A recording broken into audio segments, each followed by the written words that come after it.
Zion Williamson is currently only 19 years old, and he's only played a total of 10 NBA games.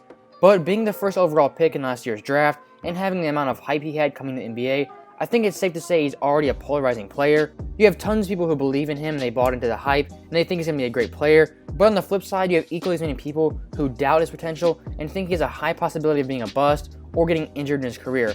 And I would say those are fair criticisms, and it isn't wrong to doubt Zion's health or his injury. I think his weight issue is still a valid concern for the long term, but for right now, I think Zion, just judging him off these first 10 games, I've seen enough of Zion Williamson to know he's going to be a future superstar in the NBA, and he's going to be one of the top 10 players in the 2020s. But before I get into that and why I think Zion's going to be an all-time great player, I want to play a clip of Bobby Knight talking about Michael Jordan before he even went to the NBA. This was when Jordan was playing in the Olympic trials, and Bobby Knight had some really high praise. And keep in mind, Bobby Knight, he's talking about a Michael Jordan who hadn't even stepped foot on an NBA floor.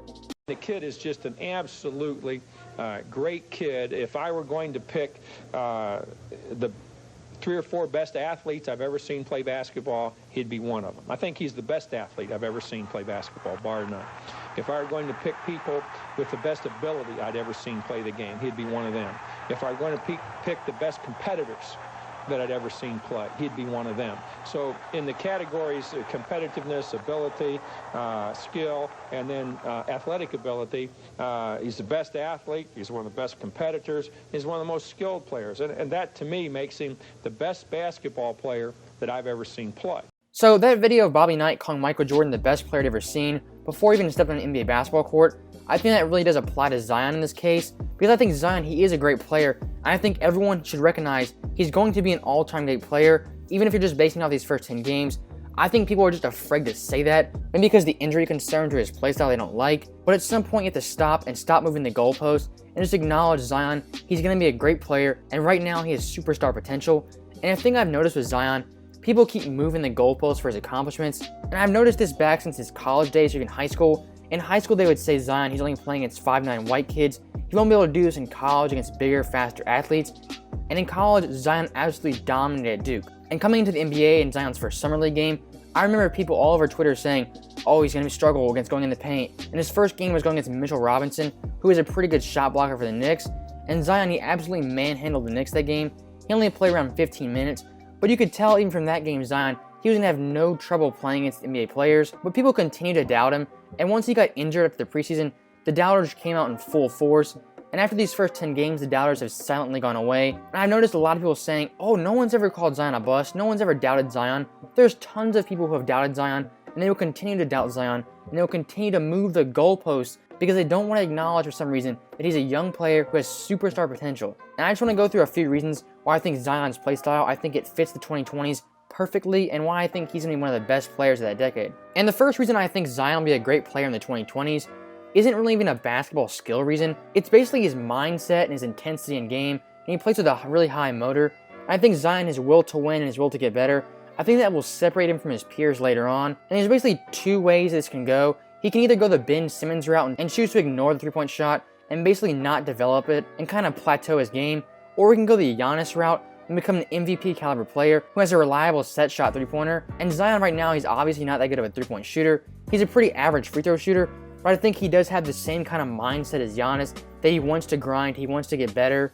I think Zion and Giannis, they are really similar with that mindset. I would call it the old school mindset, because every NBA player wants to get better, but very few are willing to put in the work, the hours, and the time to actually develop a jump shot and take their game to the next level. I'll just go back to Ben Simmons. We've seen Ben Simmons just ignore that part of his game, and it's really hurt his team and his overall development because he doesn't have the ability to stretch the floor. It really does hinder the 76ers offense. Also with Embiid clogging the paint, the spacing is just all thrown off by Ben Simmons not having a jump shot. So I think Zion in the future, his will to win, his will to get better, I think that will separate him from his peers, and that will lead to him having a reliable three-point shot, or even a reliable mid-range shot, or a post-hook shot.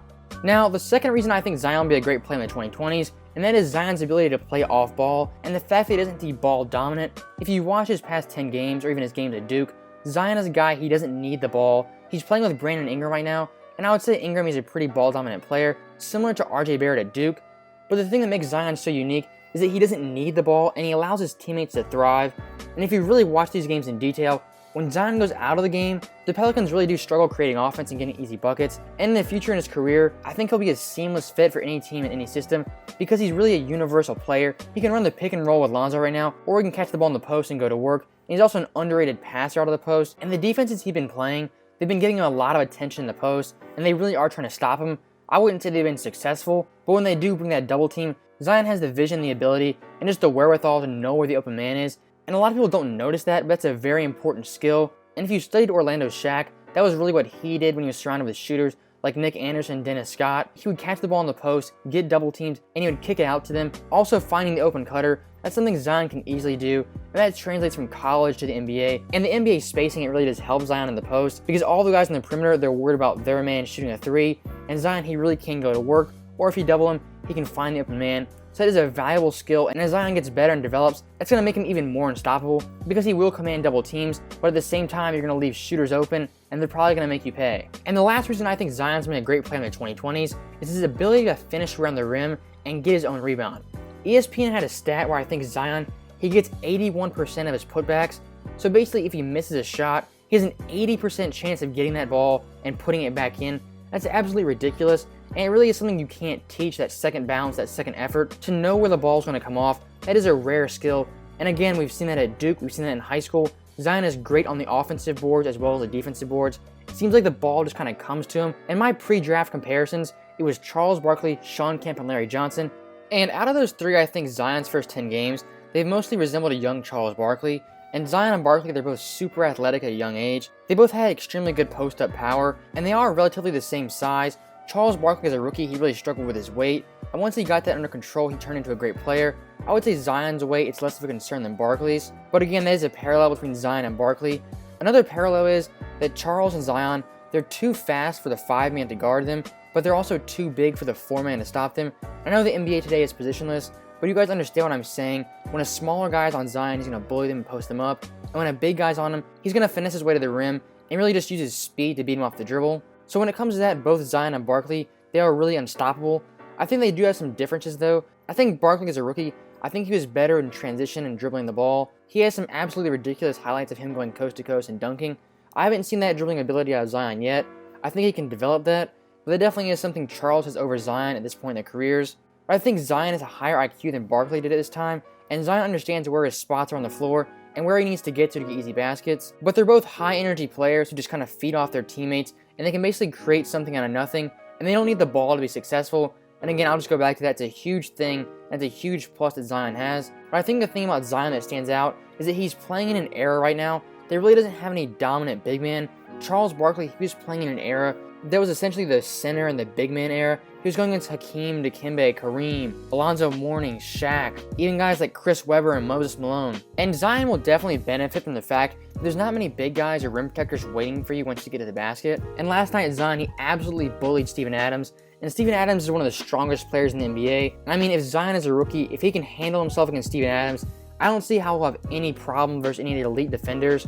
Early in the season, he did struggle versus Giannis, but Giannis is in his prime. He's arguably the best defender in the NBA, and the Bucks are the best defense stat-wise right now. But if you look around the rest of the league, I don't see Zion struggling with any other big man. And if you wanted to throw the name Rudy Gobert out, we saw in the preseason how Zion handled Gobert. So Zion's finishing ability, his ability to kind of create contact and still get the shot up, and if he misses that shot, his ability to get the rebound and have the second effort, I think it is invaluable.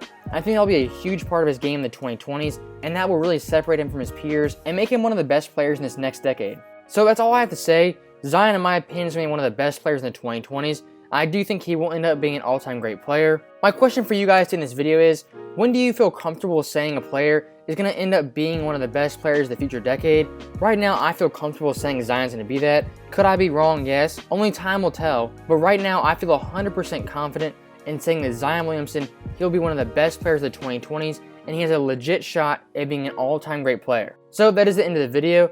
Thank you guys for watching, and if you've been following me for a while, you know I'm a big Zion fan dating back to his days in high school, and I will continue to believe in him and support him throughout his NBA career because I believe he'll be one of the best players of the next decade.